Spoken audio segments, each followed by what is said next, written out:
variety that this would cause would create, severe problems for her and perhaps even stroke. We don't know that for sure, but we know that was the official penalty. So that was the official penalty, right? She may have to calculate that too. So how is this going to happen to me? She said. I don't have relations with a man. Mm-hmm. And then, of course, the angel says the Holy Spirit will come upon you.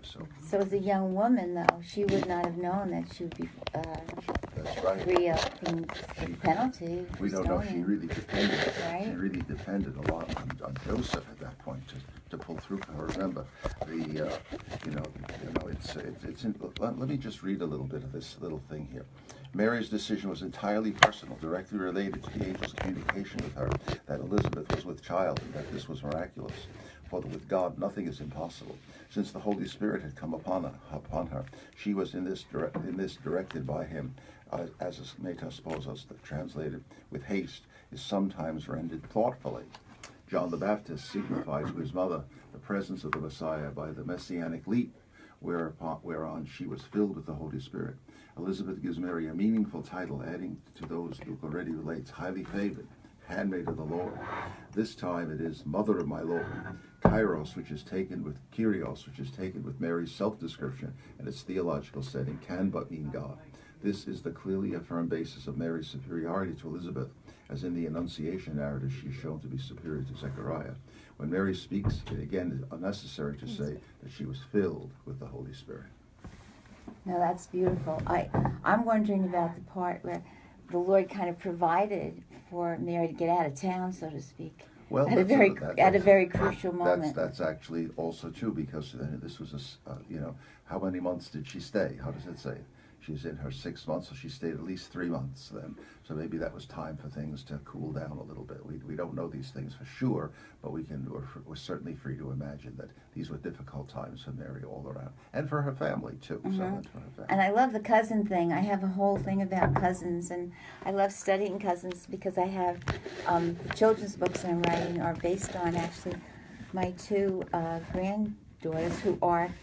They're more than cousins. They're not quite sisters, but they're family. They have the same DNA. So they're how do I explain this? My daughter married. Okay, so wait. One daughter married a brother, and the other's daughter married the other brother. So everybody's kind of got the same DNA. Oh, interesting. And it's very interesting. I'm always kind of, I don't know, intrigued by Mary's devotion to Elizabeth, because she was quite a bit older than her. And yet she was a real family person then. She was a real family person. In other words, with all that was on her plate at this time, that she even thought of going down there. You know what I mean? But it was a beautiful thing all around. And of course, it was really, there was a lot of solidarity among women in traditional societies. They had to take care of each other during these difficult times. And of course, now, I don't know, now sometimes pregnant women are out running marathons or something like that. It didn't exactly happen in those days. That stuff didn't happen in those days. They were very concerned. A lot of children were lost through miscarriages and so forth like that. Childbirth was a dangerous thing. The days before modern medical techniques and emergency surgery, and pregnancy was a very dangerous thing for the woman. So the women would gather around, and then of course the last couple of months, the girl herself, the pregnant woman herself, wouldn't do too much. Just try to take it easy, and hopefully that would all go well. So that's what Elizabeth was. Mary went down to help Elizabeth, probably to cook the meals, to take care of our character Zechariah, who was struck dumb, right? She had to keep him calm. She had to learn some sign language, maybe, to communicate. Keep calm and everything like that. So quite a job for Mary. You know what struck me, Barbara and Angela too? I was just thinking as you were talking about how much Mary trusted in God. From when you said we were speaking about the Annunciation a little bit, and then now how she went in haste and she kind of trusted. She did that God will take care of her and that she would arrive safely, and that she would be there for her cousin. And I love the Magnificat, how she was just so joyful at seeing her cousin, and she magnified the Lord, and she didn't say, What a treacherous journey I just did. Yeah, she didn't complain. She didn't complain. Maybe a little bit. A little bit, maybe. They don't tell us that, but yeah, she just magnified God. So that was, I love that in the Bible. This is the perfect time for Angela to be here because it's all about, it's in the octave of the visitation, and I love the Magnificat. One of the favorite lines I have there is that he has regarded the lowliness of his handmaiden, and I always bring that up to the classes I teach, and I say, you know what? She didn't say, in spite of my lowliness, she said, he regarded her lowliness. And I think that's such a sign of hope for us. He regards her lowliness, not dismisses it or says, well, in spite of it. And so it's the Lord celebrating, meeting us where we're at and celebrating us who we are and regarding us in the highest way, seeing us as the Father created us in heaven. Wow, I love that beautiful. line. That's my favorite line. Angela, hi. Good morning. Good morning. There's no coincidences with God. When we were trying to plan a date for me to come, and we said June 2nd, I wasn't even thinking that it was right after the Feast of the Visitation. So how beautiful that the Lord would have me come here to speak about this beautiful ministry called Magnificat. And the full title is actually Magnificat, a Ministry to Catholic Women. And it's been, it was founded 37 years ago in New Orleans. And there are over 110 chapters now around the world. Wow. So it's a beautiful ministry. One thing I'd like to say, though, just about Mary rushing to see Elizabeth. We know that many times the Holy Spirit will confirm something that God says to us. And I felt like my personal thought was that when the Lord told her, your cousin Elizabeth is expecting a child, that it was going to be a sign for her. Like, part of it was she wanted to help her, absolutely. But part of it was like, if I get there and Elizabeth is pregnant, then I really know that, because she probably had no outward sign that she was pregnant yet. It was probably obviously very early. Right. So I like to think of the Lord always confirming things I for love us. that, and Yeah. it's a sign and wonder. Exactly. Signs and wonders from the beginning. Wow. From the beginning. That's a beautiful thought, Yes, Angela. Thank yes, you. thanks. So I'd just like to share a little bit about the ministry. We started the chapter, or I was actually called to start this chapter in our diocese 23 years ago. And at the time, I was just leaving a Protestant denomination and had just come back to my Catholic roots. I had been born and raised Catholic in an Italian family in the Bronx, and always, knew and loved the Lord. And when I was 23, I experienced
And I just wanted to remind you again, if you had any questions or wanted to text us, let us know what's going on.